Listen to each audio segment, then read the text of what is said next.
And now, at this time, I would like to welcome to the stage an actor, a director, and a great friend, Mr. Tony Butera.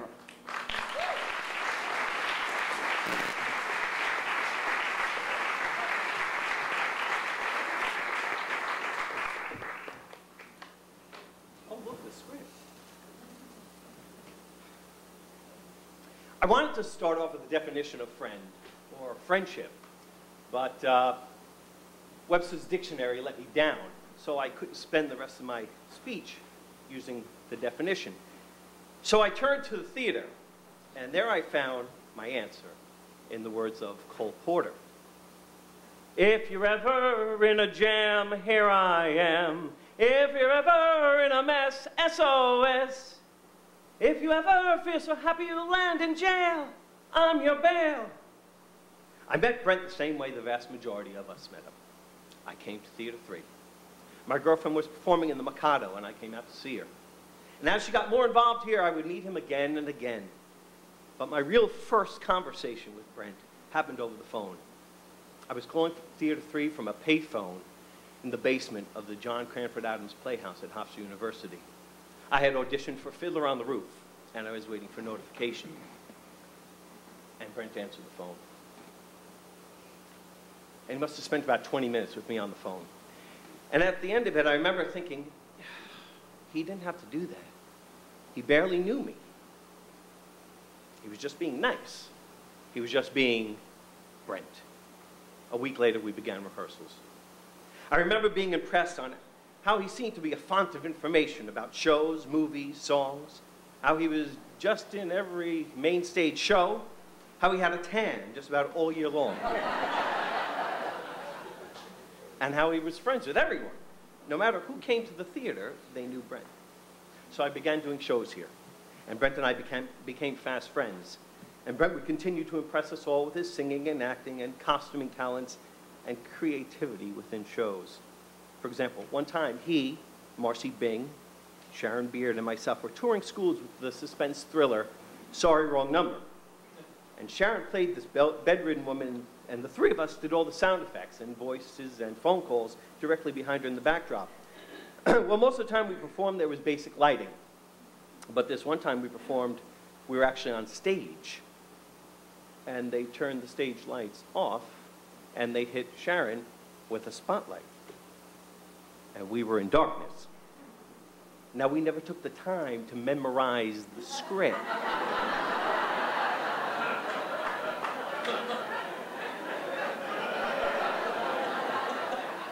And so now we had to perform the show without lights. Brent, like MacGyver, to the rescue. He pulls out his Zippo. And he flicks it, and it's on. And we keep passing this between the three of us as we're reading it. But the thing about the Zippo, it gets hot. So every now and then we had to hand it, and it was near the end of fuel, as usual, and it would go out. We made it through the show, but I think that day, Sharon must have received at least 5 more phone calls from backstage than she ever had expected. And thanks to Brent, we made it through the show. If you're ever down a well, ring my bell. If you're ever up a tree, just phone to me.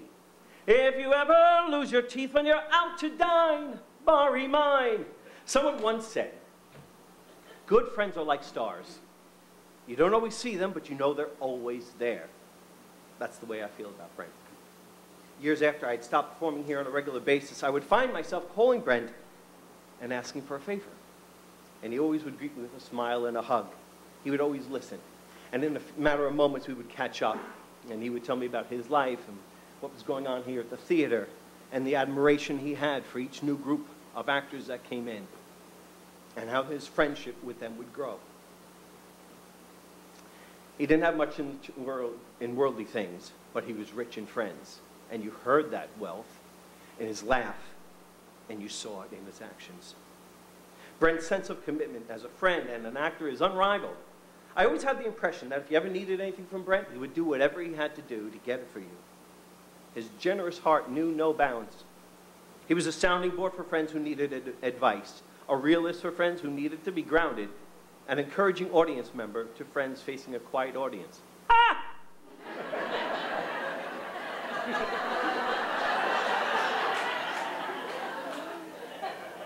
And a friend to all.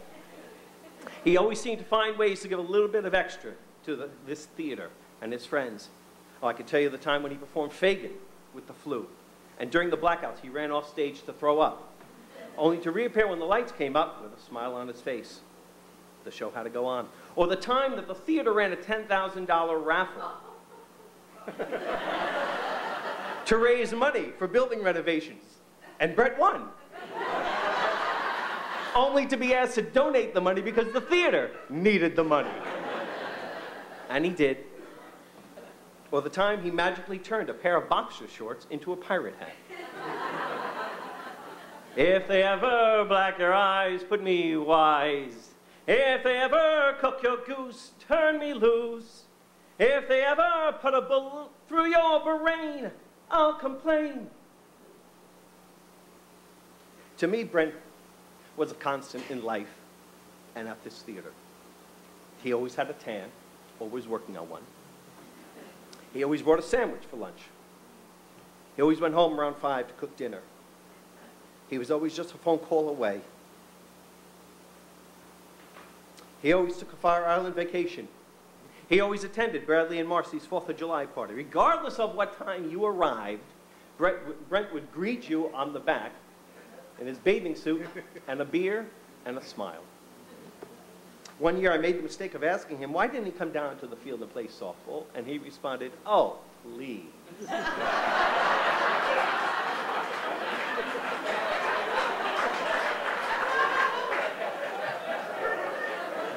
I was young. And then he told me about the time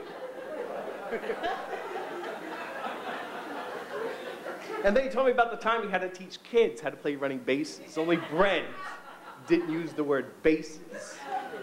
He would tell the kids to avoid being tagged by running back and forth between those two white pillows.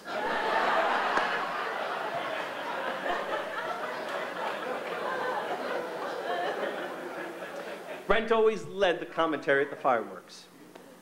Brent always led the singing of the Broadway melody. Brent always led the singing of the patriotic songs during the fireworks display. And I always got a lump in my throat because it made me so proud to be singing God Bless America in 8-part harmony with my friends. It has been said that truly great friends are hard to find, difficult to leave, and impossible to forget. During the course of the year, I know that there will be many times when we will suddenly find ourselves thinking about Brent and the great memories we shared with him.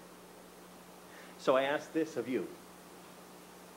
In addition to the many memories of Brent that will pop into your head throughout the year, pick a time to purposefully remember him.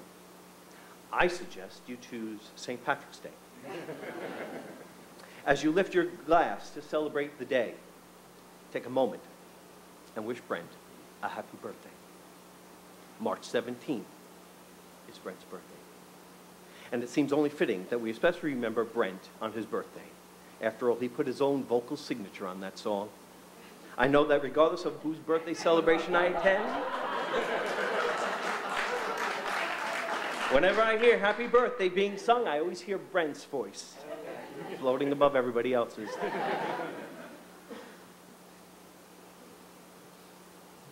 We will never forget you, Brent.